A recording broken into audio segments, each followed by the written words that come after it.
viewsnya meningkat. Nah, kira-kira settingan videonya seperti apa sih kok sampai viewsnya ya lumayan banyak gitu, sampai 12 jutaan. Oke, jadi langsung aja. Ini saya anggap kalian sudah menemukan video yang akan kalian setting sedemikian rupa. Jadi tinggal pilih menu edit di video kalian klik aja. Nah, nanti akan muncul tampilan seperti ini. Jadi coba kita perhatikan menu di atas video ini ya. Ini ada tampilan beberapa menu, ada info dan setelan, ada penyempurnaan, ada audio, ada layar akhir atau end screen, kemudian ada kartu atau card, dan yang terakhir ada subtitle atau closed caption. Nah, karena kita akan membahas gimana cara menyeting video supaya viewsnya lebih maksimal lagi, kita langsung cek di bawah video ini. Coba kita scroll.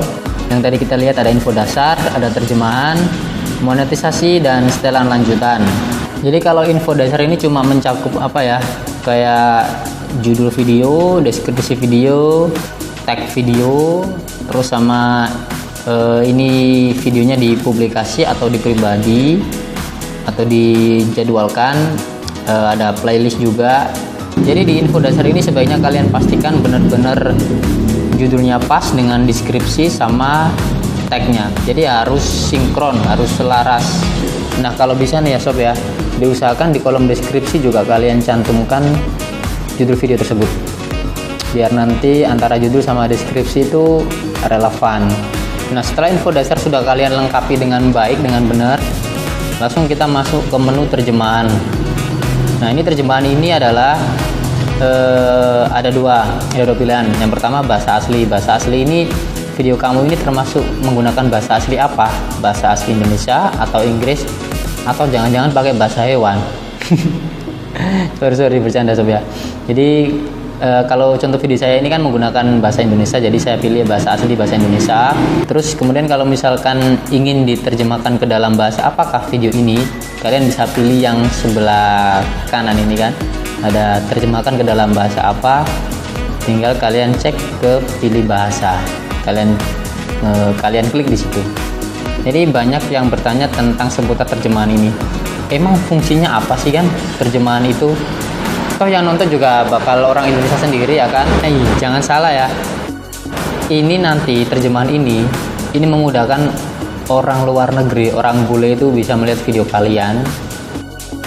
Karena apa? Ini nanti berpengaruh terhadap judul, deskripsi, itu semuanya akan muncul ke dalam bahasa Inggris jika yang nonton itu orang-orang bule.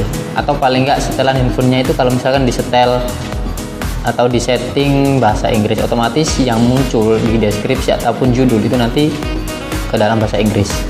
Nah, itu memperluas views atau penonton di video kalian. Jadi ini jangan kalian sepelekan ya. Nah, karena ini sudah saya kasih terjemahan bahasa Inggris, otomatis akan muncul dengan sendirinya. Dan kalau misalkan ada keterangan yang kurang dalam deskripsi atau judulnya, kalian bisa tambahin sendiri dengan cara manual. Atau paling nggak, kalau misalkan kalian nggak bisa bahasa Inggris, kalian bisa translate dulu di Google Translate, baru kalian copy kemudian pastekan di kolom terjemahan ini. Setelah sudah dirasa komplit, sudah beres, kalian klik aja simpan perubahan sambil nunggu ini semua perubahan telah disimpan. Oke, ditandanya perubahan sudah selesai di kolom terjemahan. Untuk kolom monetisasi saya rasa sudah aktif, kalian juga pasti sudah bisa mengaktifkannya kan. Kemudian ada, nah ini yang penting, ini setelan lanjutan, ini yang terakhir akan kita bahas, setelan lanjutan. Ini setelan lanjutan, ini setelan yang penting yang wajib kalian tentuin ya. Oke, sekarang kita akan bahas di setelan lanjutan ini ada apa aja. Coba kita bahas satu persatu. Ini kita zoom dulu ya. Ini yang pertama ada izinkan komentar. Ini kenapa ada tanda centang? Ini memang sengaja saya centang karena apa? Kalau misalkan ini nggak saya centang, otomatis nggak bakal ada komentar yang masuk. Jadi nggak bakal bisa orang berkomentar di video saya. Jadi silakan dicentang. Kemudian ini ada pilihan izinkan semua komentar. Coba kita klik ya, ada apa ini? Nah, ini ada pilihan ternyata izinkan semua komentar, ada tahan komentar yang berpotensi tidak sopan untuk ditinjau, tahan semua komentar untuk ditinjau. Jadi kalau izinkan semua komentar itu semua komentar apapun, entah itu komentar spam ataupun komentar yang nggak jelas, komentar jorok apapun, biasanya langsung otomatis masuk tanpa filter. Terus kalau untuk tahan komentar yang berpotensi tidak sopan untuk ditinjau, ini berarti kalau misalkan ada spam, ada scam atau apa yang sekiranya provokatif, itu biasanya langsung masuk kategori spam, jadi nggak bakal bisa muncul di komentar kalian. Nah, kalau yang terakhir untuk tahan semua komentar untuk ditinjau, ini berarti tanpa terkecuali, jadi komentar apapun yang masuk akan ditinjau terlebih dahulu, istilahnya difilter dulu sebelum ditampilkan ke publik, seperti itu. Tapi saya pilih yang izinkan komentar aja. Kemudian kita lihat di bagian bawah, urutkan menurut. Kita klik di sini ada dua pilihan, komentar teratas sama terbaru dulu. Jadi kalau komentar teratas itu komentar yang paling mungkin banyak like-nya, banyak reply-nya, banyak yang balas, atau banyak yang ngasih, pokoknya yang kayaknya lebih apa ya, lebih sering dibicarakan gitu. Komentar teratas itu banyak yang ngasih feedback gitu. Nah, untuk yang terbaru dulu itu biasanya yang paling baru, memang yang paling baru, yang paling terakhir komen itu biasanya ya. Ini yang paling ditampilkan di atas itu biasanya yang paling baru, seperti itu. Tapi saya lebih suka dengan komentar teratas, jadi komentar yang paling ramai, yang paling disukai, saya pilih ini. Kemudian ini ada kotak pengguna dapat melihat nilai untuk video ini. Kalian checklist aja ini. Kemudian kita ke bawah lagi, lihat ini ada lisensi dan hak kepemilikan. Kita coba klik aja. Ternyata ada dua pilihan ya. Ini ada lisensi YouTube standar sama Creative Commons atribusi. Kalau lisensi YouTube standar itu berarti video itu bisa dicantumkan kepemilikan hak ciptanya. Jadi nggak bisa orang seenaknya pakai video kita, kalau kita tahu kita laporkan itu bisa. Nah, kalau misalkan yang Creative Commons itu biasanya video yang kalian upload itu memang sengaja kalian bikin dan bisa digunakan oleh orang lain. Jadi seperti itu. Nah, ini saya pilih yang lisensi YouTube standar aja. Kemudian ada izinkan replay chat live untuk tayangan perdana ini. Kita checklist aja. Ini biasanya kalau misalkan video kita kita buat premiere itu biasanya kan ada replay chat live-nya itu. Jadi itu bisa di checklist, kalian bisa checklist.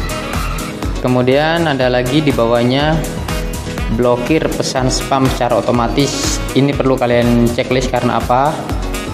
Ini kalau misalnya ada komentar-komentar yang nggak penting, komentar berbau sara atau komentar yang sering kirim-kirim link gitu, scam atau apa, itu otomatis langsung masuk ke kolom komentar spam, jadi nggak mungkin muncul di kolom komentar publik kalian.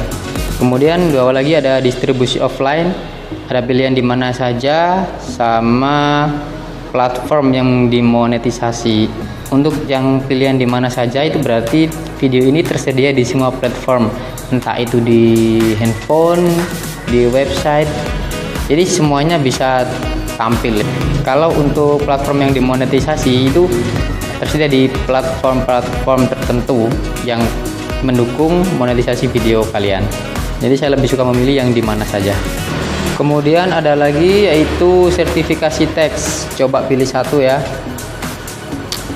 Kita klik pilih satu. Ini ada pilihan macam-macam, ada pilih satu. Ada konten ini tidak pernah disiarkan di televisi di AS. Konten ini hanya disiarkan di televisi di Amerika Serikat tanpa subtitle.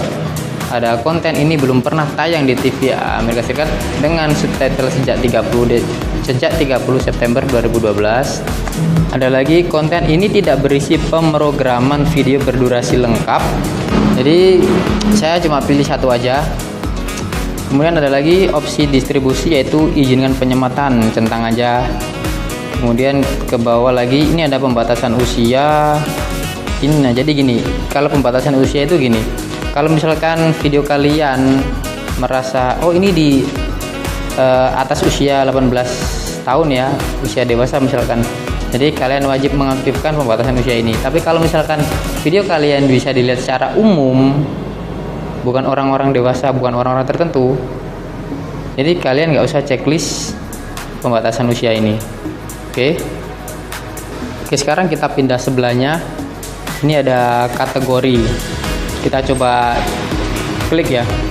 Coba kita lihat, ada game, blog dan orang, komedi, hiburan, berita dan politik, dan kemungkinan masih banyak lagi. Kalian silakan pilih sesuai kategori video kalian ya, biar nanti sinkron. Jadi biar YouTube-nya itu nggak bingung, oh video kalian ini kategorinya apa ya, olahraga atau apa. Biar nanti YouTube-nya bisa langsung membaca gitu ya. Kemudian kita lihat bahasa video. Ini bahasa video kan apa? Kalau bahasa Inggris kalian pilih bahasa Inggris, kalau Indonesia ya pilih Indonesia. Kemudian bawahnya lagi kontribusi dan komunitas. Jadi izinkan penonton menerjemahkan judul, deskripsi, dan subtitle atau closed caption. Jadi kalau misalkan kalian menginginkan suatu komunitas atau penonton atau subscriber kalian bisa menerjemahkan deskripsi atau judul atau subtitle, kalian bisa centang kolom ini. Tapi saya nggak centang dulu untuk sementara. Kemudian ini ada tanggal perekaman. Ini kalian bisa ngisinya dari mana? Ini ngisinya dari, bisa kalian cek video mentahan awal. Coba kita slide ke atas. Nah ini bisa kalian cek, ini 5 Agustus 2017. Ini bisa dimasukkan ke sini. Kita buat tanggalnya. Oke, tanggal berapa kita cocokkan biar nanti pas 5 Agustus 2017.